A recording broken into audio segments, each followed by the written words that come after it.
ওইখানে হবে একটা পন্ড, মানে পানির একটা এই জায়গায় এরকম একটা ভিতরে আমরা একটা পন্ড করবো। টিটিআই মাপের সমস্ত পানি ওই আমাদের রিজার্ভার ইয়ে করবে, পানির বাইরে দেওয়ার সুযোগ নেই।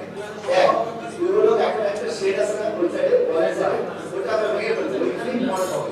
আর ওইটা এই কন্ডিশনে আন্তর্জাতিক মেসেজ না আইসাকে এইখানে হবে নতুন করে শেড, একেবারে আন্তর্জাতিক মানের শেড হবে 3টা পন্ড। এটা বিশ্ব ব্যাংকের অর্থায়নে এটা শুরু হবে আগামী 2 মাসের মধ্যে। গতকালকে এটা ওখানে দাঁড়ায় আমরা চূড়ান্ত করলাম। ওইখানে পানির যে রিজার্ভার এই যে এই সলিউশনটা আমারই ছিল, যে এই টিটিআই ওয়ার্কশপ টিটিপি এই অঞ্চলের পানিটাকে আমরা ওইখানে দিতে পারবো এবং রিজার্ভারটা আমরা করা হবে আমাদের রেইন ফ্লোটাকে মেপে যে 24 ঘন্টা বৃষ্টি হলে কতটুকু পানি জমে তার থেকে বেশি যেন ওখানে ওই অঞ্চলের পানিটা যেন ওখানে রিজার্ভ হতে পারে ওইভাবে আমরা করবো। এইটা একটা সমস্যা সমাধান